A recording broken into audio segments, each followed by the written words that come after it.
Merci d'accueillir Anouchika Stanislos, qui est conseillère en IA au SGPI, donc secrétaire général pour l'investissement, et Christophe Verselen, qui est général de brigade, mais qui est aussi directeur adjoint du numérique du ministère de l'Intérieur. Voilà, je vous en prie, asseyez-vous. Je vais vous donner à chacun un micro. Merci d'être avec nous. Alors le but là, de ces quelques minutes passées ensemble, ça va être de voir comment l'État défend la souveraineté numérique. Je vais démarrer avec vous, Anouchika. Comment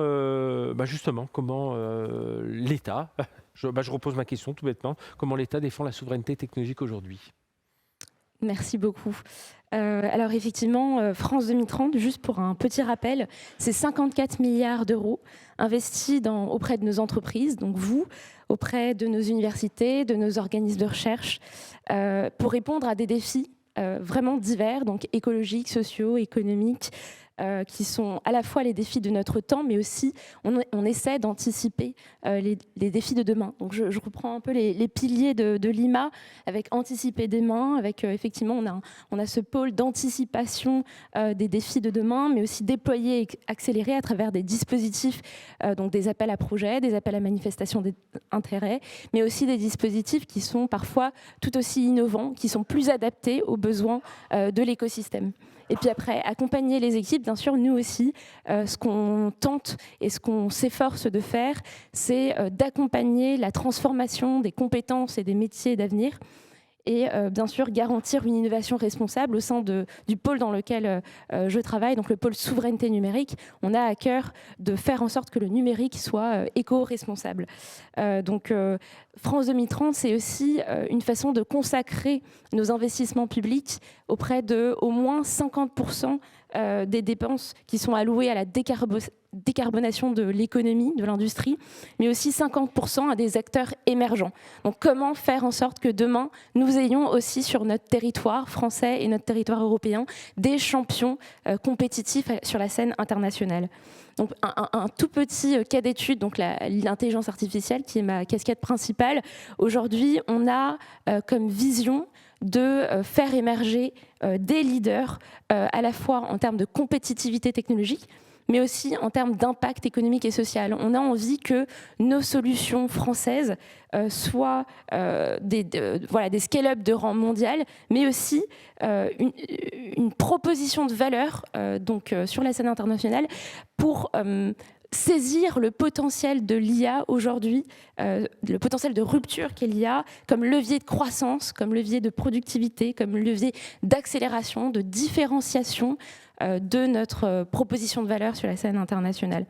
Et donc, France 2030, par exemple, sur l'IA, et c'est le cas sur toutes les autres stratégies d'accélération du numérique, s'efforce de mettre des efforts sur l'ensemble de la chaîne de valeur de l'IA, donc que ce soit de la couche matérielle vers la couche logicielle, en passant par la structuration de l'écosystème de recherche et d'innovation, le rendre le plus dynamique possible. Et bien sûr, on a à cœur, nous, au sein du pôle souveraineté numérique, dans l'ensemble des leviers et objectifs France 2030, d'infuser l'IA au service de l'agriculture, de la santé, de la culture, etc. Donc c'est vraiment une vision transversale qu'on essaie de mettre en place. Donc, pour répondre plus précisément à la question de la souveraineté, nous avons à cœur de maîtriser nos dépendances technologiques, mais de manière extrêmement lucide. Ce qu'on fait au quotidien, c'est de mettre à plat où est-ce que nous avons nos forces, où est-ce qu'elles méritent d'être renforcées. C'est-à-dire qu'on a une cartographie de où est-ce qu'il faut rester souverain, où est-ce qu'il faut le devenir, où est-ce qu'il faut rester compétitif et où est-ce qu'il faut le devenir. Et ce qu'on constate très rapidement, c'est que la compétitivité et la souveraineté, ce sont deux faces de la même pièce. Il n'y a pas de revers de la médaille, c'est juste une attention qu'on essaie de porter et qui est pas du tout à double tranchant, mais justement qui est capitalisant dans les deux domaines. Et donc, dans cet effort qu'on essaie de mobiliser, on investit, donc, comme je vous l'ai dit, dans la formation, dans de nouveaux talents. Et par exemple, dans l'IA, c'est un poste de dépense extrêmement rentable parce qu'il est à la fois source de souveraineté, étant donné que nos talents, quand ils partent à l'international, reviennent. On le constate aujourd'hui avec de belles scale-up qu'on a sur notre territoire.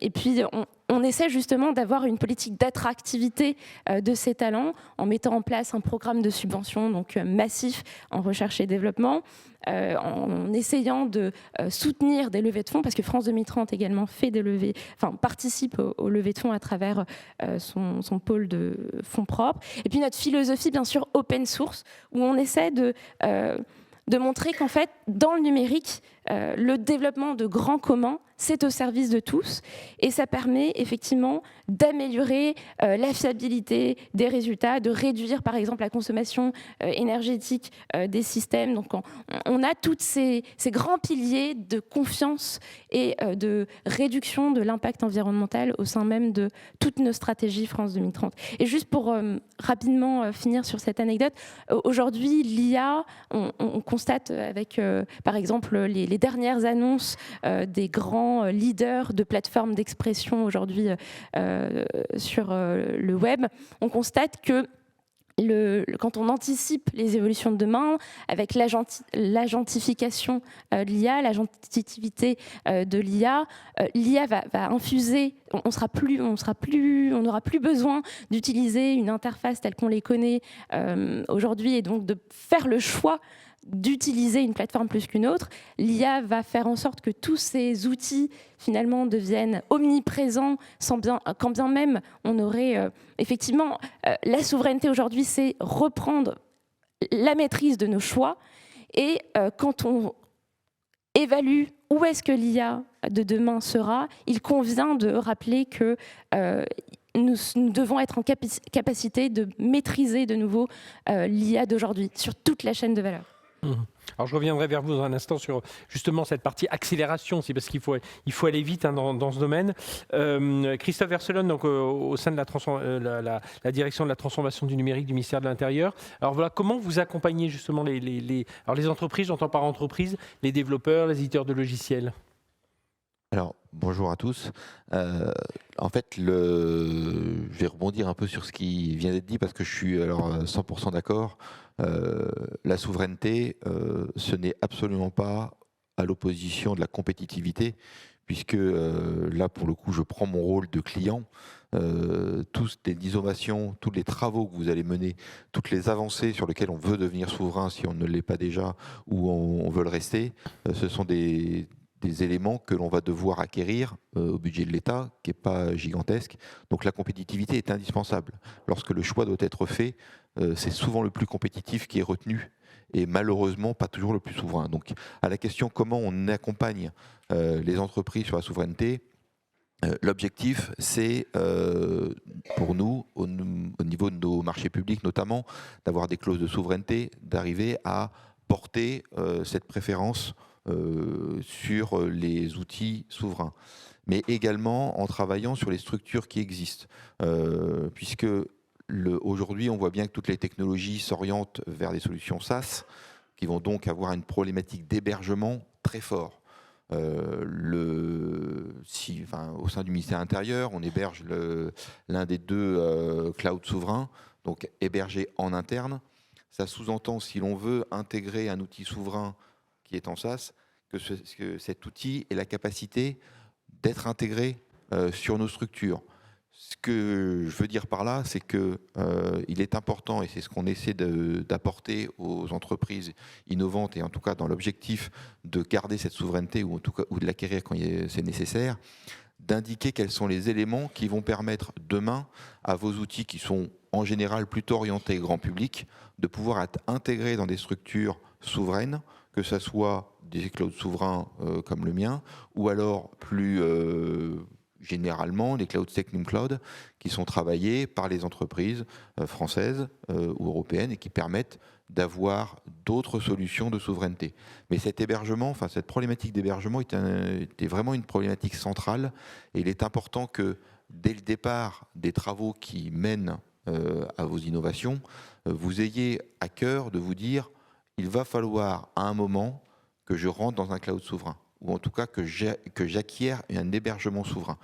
Je dis ça parce que très souvent, on se retrouve avec des solutions qui deviennent leaders du marché, qui peuvent être françaises, mais qui, par un choix technologique d'hébergement, ne pourront pas être souveraines. On essaie de se battre pour justement arriver à réintégrer certains de ces sujets, mais ce sont des vraies difficultés, et ce sont des difficultés que l'on ne doit pas négliger. On parle d'IA, l'IA va révolutionner drastiquement l'intégralité de notre écosystème et de nos solutions, et au travers de cette transformation, il ne faudrait pas que l'intégralité des informations qui permettent à l'IA de travailler se retrouvent sur des territoires étrangers qui soient clairement hostiles, voire peut-être alliés. En tout cas, c'est beaucoup plus simple de les avoir chez nous, de les maîtriser intégralement et de pouvoir ainsi assurer une souveraineté totale.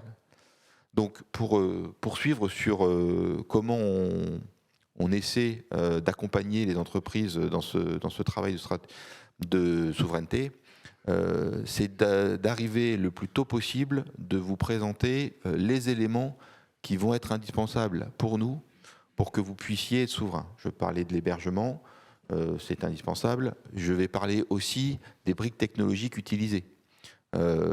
Aujourd'hui, lorsque pour certains sujets, on est obligé de se tourner vers des acteurs américains, c'est toujours dommageable. Il y a des cas concrets où l'hégémonie, ou en tout cas la supériorité de ces outils-là est réelle et incontestable. Ça ne veut pas dire qu'il faut rester à ce niveau-là. On a des vraies pépites en France, on a des vraies capacités à rebondir. Il faut donc veiller à ce que ces pépites ne soient pas complètement phagocytées, ne soient pas intégrées ou dévorées, entre guillemets, par de plus gros qu'eux. Je pense que notre écosystème nécessite que l'ensemble des acteurs du numérique puissent travailler ensemble et pas de façon trop intégrée, comme on a trop souvent essayé de le faire en France.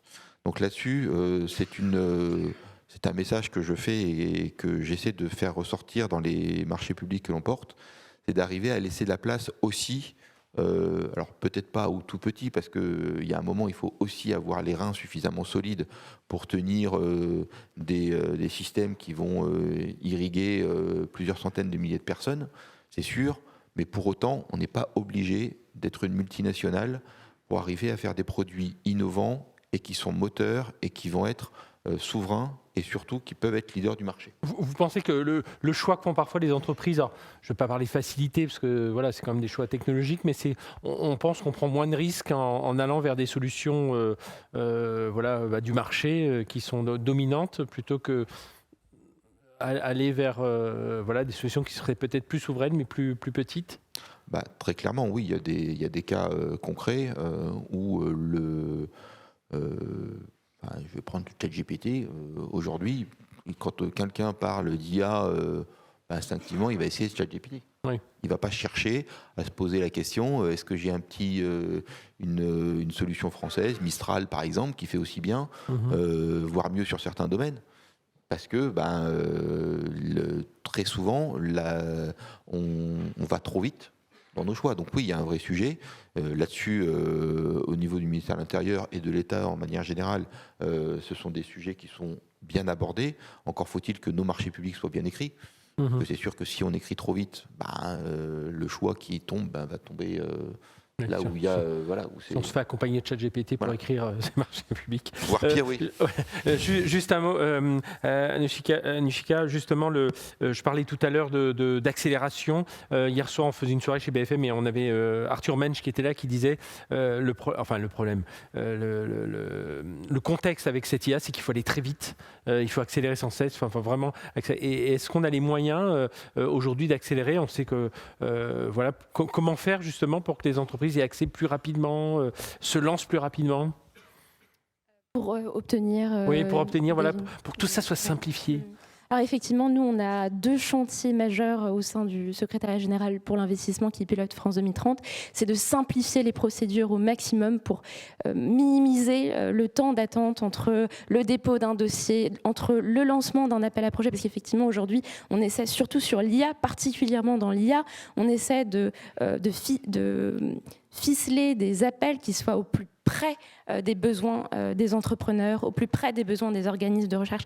Et on essaie effectivement de mailler tous ces dispositifs de manière à créer des consortiums pertinents, des consortiums qui n'auraient pas vu le jour sans l'aide de l'État. Donc effectivement, il y a toute cette simplification et cette accélération des processus. Et en même temps, effectivement, il faut être alerte sur le coup d'après. Parce qu'effectivement, aujourd'hui, on essaie au maximum de ne pas aller sur le même terrain que les hyperscalers, par les grands GAFAM, etc., les MAM maintenant. Oui. Et donc, l'idée, c'est d'avoir une voie distincte, une voie différenciée pour que la France et plus globalement l'Europe puissent avoir un rôle à part entière à jouer dans cette scène internationale qui est aujourd'hui très atomisée. Oui, et très compétitive. Bien, merci. Merci à tous les deux. Voilà, on peut vous applaudir. Merci d'avoir fait l'amitié d'être avec nous. Je vais vous laisser regagner vos places. Je vais laisser les micros ici.